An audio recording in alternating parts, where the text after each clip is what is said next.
अब इन सब के बीच में उत्तराखंड में एक नई और विचित्र स्थिति खड़ी हो गई है। विश्व प्रसिद्ध गंगोत्री और यमुनोत्री धाम में गैर हिंदुओं की एंट्री पर रोक के फैसले को लेकर अब सवाल खड़े हो रहे हैं। मां गंगा और मां यमुना के मायके उत्तरकाशी से इस फैसले के खिलाफ कांग्रेस ने मोर्चा खोल दिया। कांग्रेस पार्टी के जिला अध्यक्ष प्रदीप सिंह रावत ने मंदिर समितियों के इस फैसले का विरोध करते हुए इसे गलत बताया। उन्होंने कहा कि उत्तराखंड हमेशा से धार्मिक सहिष्णुता, गंगा यमुना की साझा तहजीब का एक प्रतीक रहा, लेकिन इस तरह के फैसले उस परंपरा के खिलाफ। प्रदीप सिंह रावत ने चेतावनी दी कि उत्तराखंड के हजारों युवा अरबों देशों में काम करते हैं। यदि वहां इस तरह की प्रतिबंध की खबरें आई तो फिर तो गैर हिंदुओं के साथ क्या होगा? नाराजगी वहां पैदा नहीं होगी क्या? उसका असर उत्तराखंड के युवाओं की नौकरियों पर नहीं पड़ सकता? कांग्रेस का कहना है कि किसी भी समुदाय के खिलाफ प्रतिबंध उस सांस्कृतिक एकता को नुकसान पहुंचाता है जिसकी नींव हमने आज से दशकों पहले इस देश के लोकतंत्र के रूप में रखी थी। तो चलिए, देहरादून से हमारे वरिष्ठ सहयोगी सोनू सिंह इस वक्त हमारे साथ जुड़ चुके हैं। सोनू, दशकों से लोग तीर्थ यात्रा पर जा रहे हैं, चारधाम की यात्रा कर रहे हैं, गंगोत्री यमुनोत्री में स्नान कर रहे हैं।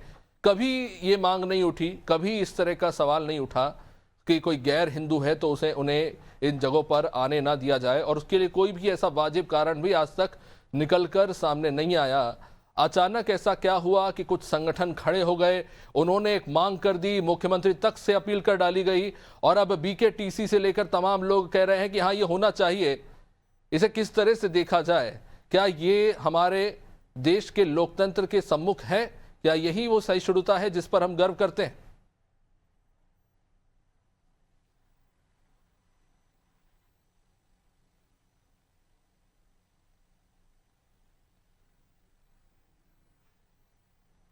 सोनू, क्या आवाज आप तक आवाज पहुंच रही है?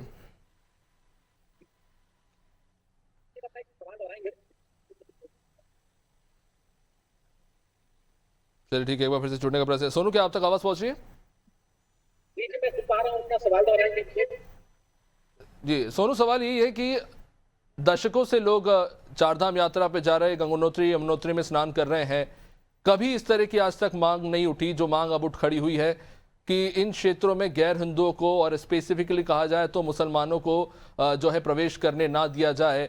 इस तरह की मांग के पीछे क्या तात्पर्य? अचानक ऐसा क्या हो गया कि इस तरह की मांग उठ रही है? आखिर इसका औचित्य क्या है? आज से दशकों पहले तक तो कभी ये मांग नहीं उठी। तो क्या, किस तरह से देखिए इसे? क्या यही है हमारी सहिष्णुता जिसका हम संविधान में जिक्र करते हैं, जिस पर हम गर्व करते हैं कि हमारे धार्मिक स्थलों में भी हम लोगों को छांटने लगे? राज्य गठन से लेकर हम तक के इतिहास पर हम गौर करें तो इस तरह की बात कभी नहीं। लिहाजा अब अचानक से धर्म नगरी, तीर्थ नगरी हरिद्वार में हर की पहुंचने पर जो गंगा सभा है बताया, उसके बाद ये मामला चर्चा का विषय बना और बीकेटीसी ने अपनी बैठक में अपनी बात कर। और फिलहाल बीकेटीसी के अधिकार क्षेत्र में करीब मठ मंदिर है और मंदिरों में गैर प्रवेश को प्रतिबंधित करने की बात की जाए, क्योंकि अभी बोर्ड की बैठक हो रही है और जो बीकेटीसी सरकार के अधिकार क्षेत्र के संचालक लिहाजा ऐसे में जब ये फैसला लेगी और इसके साथ साथ इसके आधार पर ही समाजवादी समिति जो है और उसने गवर्नमेंट में गंगोत्री जो मंदिर है, मंदिर में गैर हिंदू